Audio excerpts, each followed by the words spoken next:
Hai UC People, kalian inget nggak buku Habis Gelap Terbitlah Terang kira-kira ciptaannya siapa?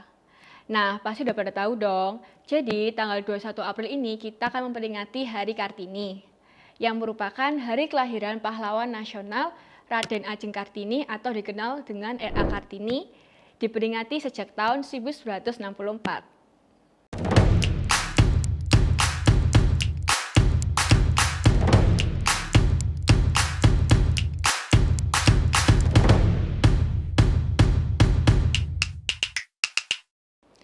Nah, tujuan diperingati Hari Kartini untuk mengenang dan menghormati perjuangan R.A. Kartini dalam mewujudkan kesetaraan antara laki-laki dan perempuan di era modern, terutama dalam bidang pendidikan dan kesetaraan gender di semua bidang.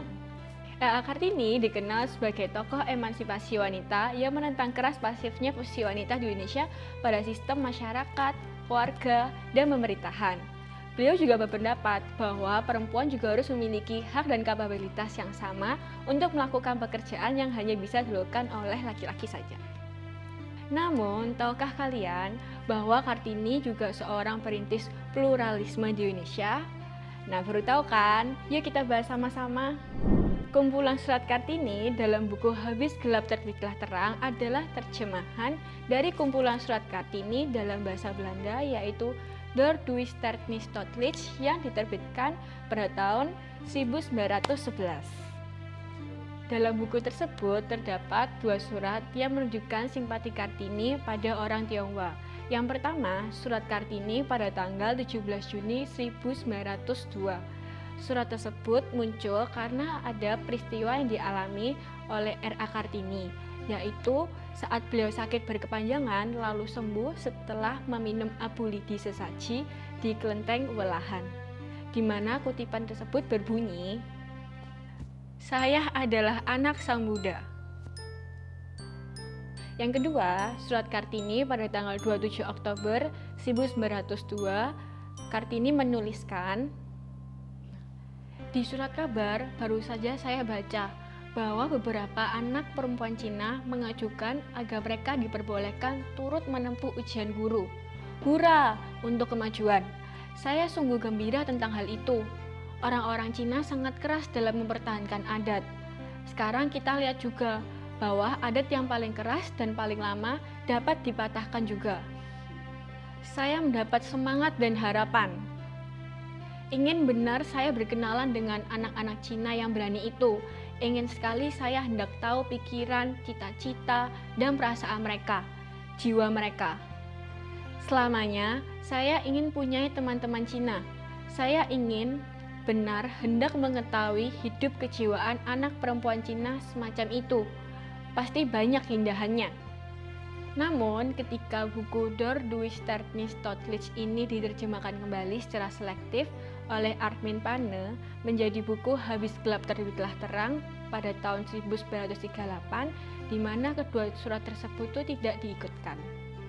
Pada tahun 1979, terbit buku terjemahan lengkap Door Duisterknistotlich oleh Sulastin Sutrisno, yang merupakan Profesor Fakultas Sastra Universitas Gadjah Mada, berjudul Surat-Surat Kartini, dan dua surat Kartini yang hilang kembali terbit.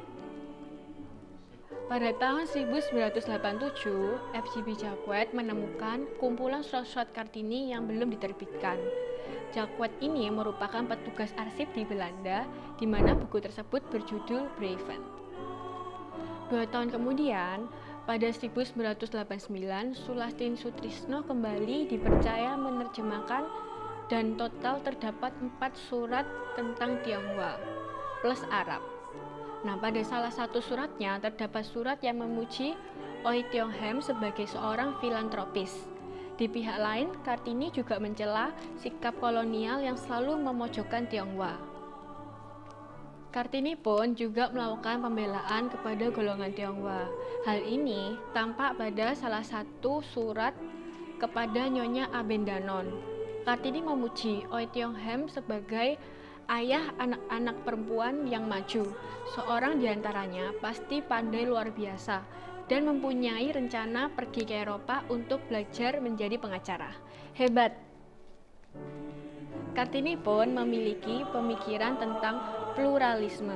Berikut curhatan Kartini tentang nasib buruk orang Tionghoa. Surat kepada Nyonya Abendanon Mandri pada tanggal 12 Desember 1902 berbunyi, "Kami senang sekali bersahabat dengan berbagai bangsa. Hanya dengan Cina, kami tidak boleh berhubungan. Itu kehendak ayah dan saya sedih sekali. Sebab itu juga, bangsa itu ingin saya kenal dari pandangan yang murni.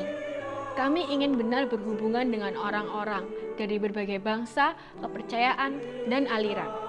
Nah, Sissy People, dari pembahasan kutu buku kali ini, ternyata Kartini bukan hanya pahlawan emansipasi wanita Indonesia, namun beliau juga adalah seorang yang peduli kepada pluralisme yang ada di Indonesia.